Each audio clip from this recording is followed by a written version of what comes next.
Laguna, mula sa Batangas, sa Mindoro, mga magsasaka mula sa Quezon, at mula sa Negros. Oh, may lungdura dito. Di lang naman mga magsasaka yung naririno. Kasama rin natin ang mga magkagawang bukid, ang mga peasant women, ang mga katutubo, ang ating mga mag-isa, at syempre hindi magpapahuli ang mga kabataan,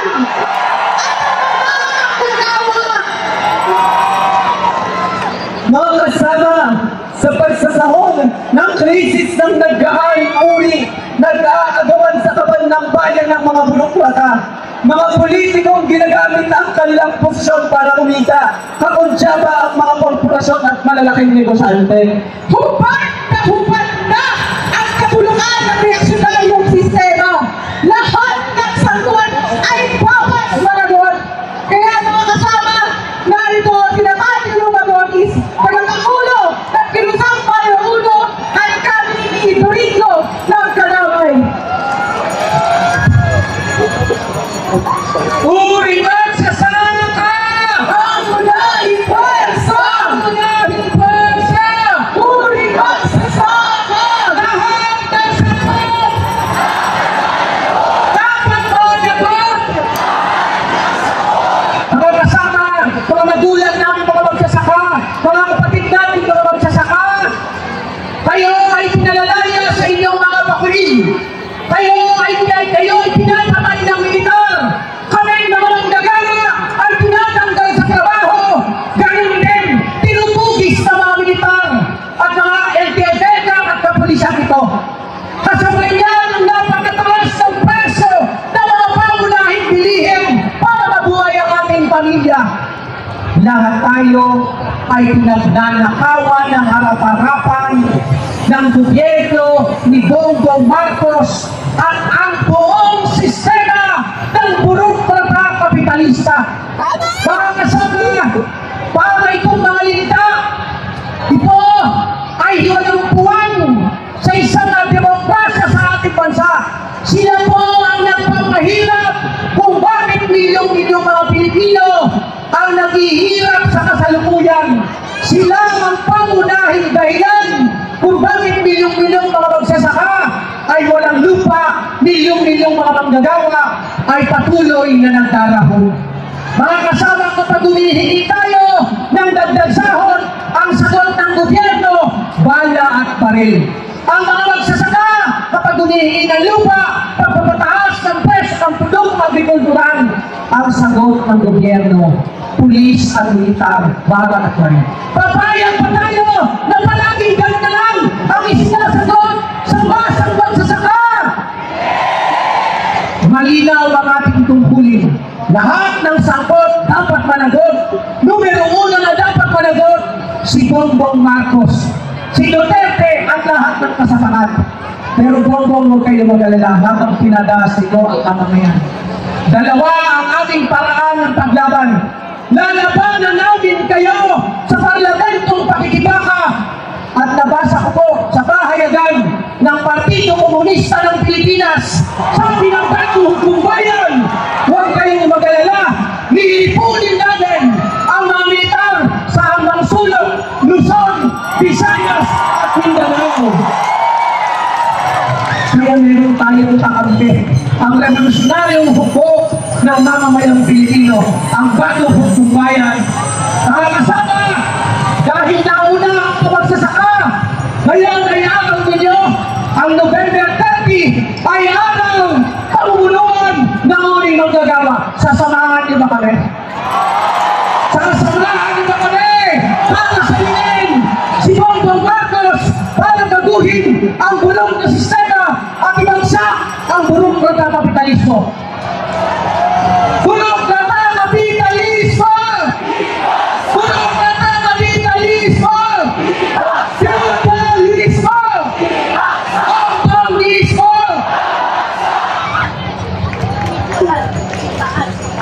Sino po sa atin? Sa oras na ito ang busog. Pakitaas na po ng kamay. Senior yan. Meron pa? Wala! Ito ka damay ito. Tayo, gutom! Gutom sa servisyo mula sa langit ng pamahalaan ito. Dahil ang servisyo sa mga bayan ay ginagawang negosyo para magkaroon ng mga limpang-limpang na salapi ang nakapreso sa ating pamahalaan.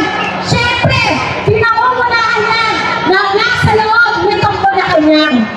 Lahat tayo ay uhaw! Uhaw sa hustisya! Dahil marami sa atin ang pinapatay na sa mga komunidad ng mga Malayita. Nilulubog na kami sa baha ang mamamagang Pilipino. Nilulubog sa bilyong-bilyong utang na hindi naman tayo ang nakikinabang. Tama po ba? Napakinabangan pa natin ang flood control projects. Nagbibigyan pa tayo ng bilyon-bilyon ng utang ng pamahalaan ito? Hindi. Pero makapal ang pagmumukha nila dahil ang buwis ng taong bayan ay nagmula sa ating lahat. Pero hindi tayo ang nakikinabang. Pinapatay tayo na kawalang hustisya ng pamahalaan ito. Kaya mga kababayan, mga kwiren ang lumaban! Mga kwiren, mapunuin natin ang lansangan! Bahayin natin na kaya-kaya mga pagpaprotesta! Mga kwiren ang humawak ng andas dahil pinagawa ang taong bayan!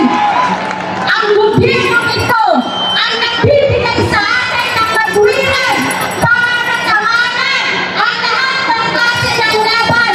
Ano ba natin? Hindi natatakot ang taong bayan. Sa tindi ng pagkakasisang ginagawa niyo sa amin, mula sa mga mabubukid na mga pinapasaw ninyo, mula sa mga pinasosurrender ninyo, na mga maraming nasa komunidad at ginagamit na ang pondo ng bayan.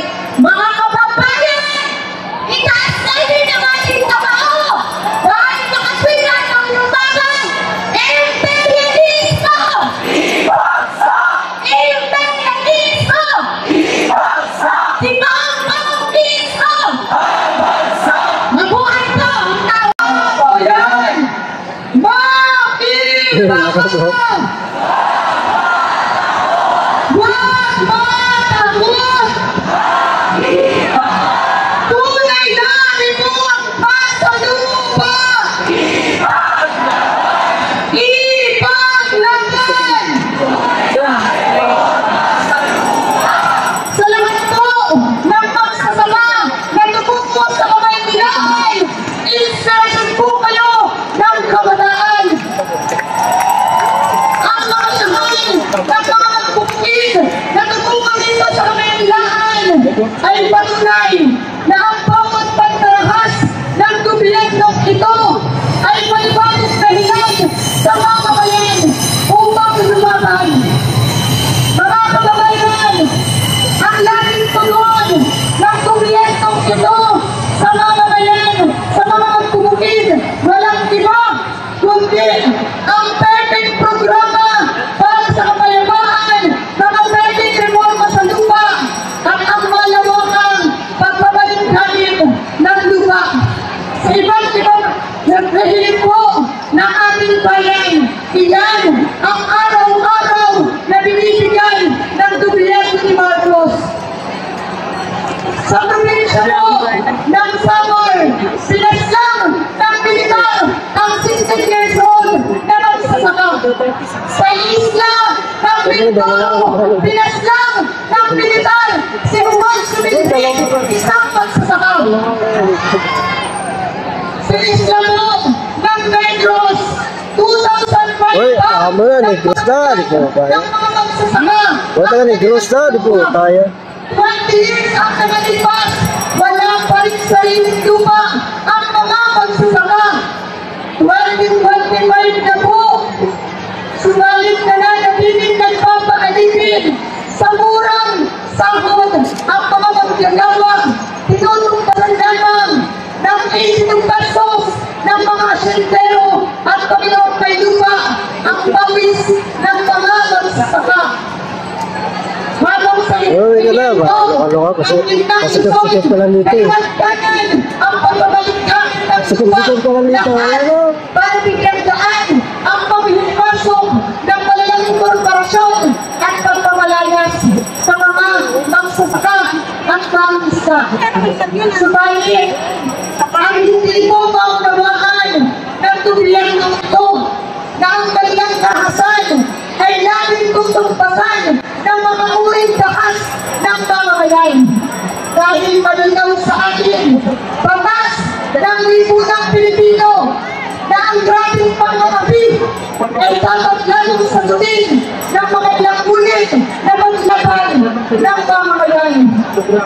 Kaya naman, malinaw po sa mga magsasaka na paano nakakasa para makamit ang kanilang lupa. Pinakailangan isatid ng mga kabataan ang ating lakas at talino sa pagpaglaban ng mga magsasaka. Tandaan po ng lahat na laging bukas ang kalilunan para sa lahat ng nagsasakay sumamba at magsilbi sa malamang na hanay ng magsasaka.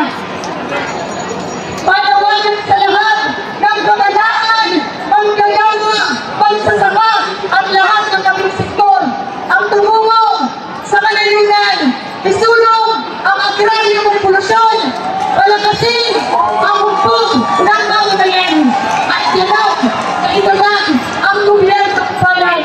Asahan ng gobyerno ni Marcos na hindi ito ang huling beses na nagmamarcha ang mamamayan sa kanalunan. Balang araw, alang-alang tayong tutungo sa mga inilaan mula sa kanalunan. Hindi na lamang bilang mga magsasaka, hindi na lamang bilang mga kabataan, pagkos, mga bahagi, mga miyembro ng humpog ng mamamayan. Kaya naman, ating isigaw, sagot! Sagot! Sagot sa kahirapan! Tigmang bayan!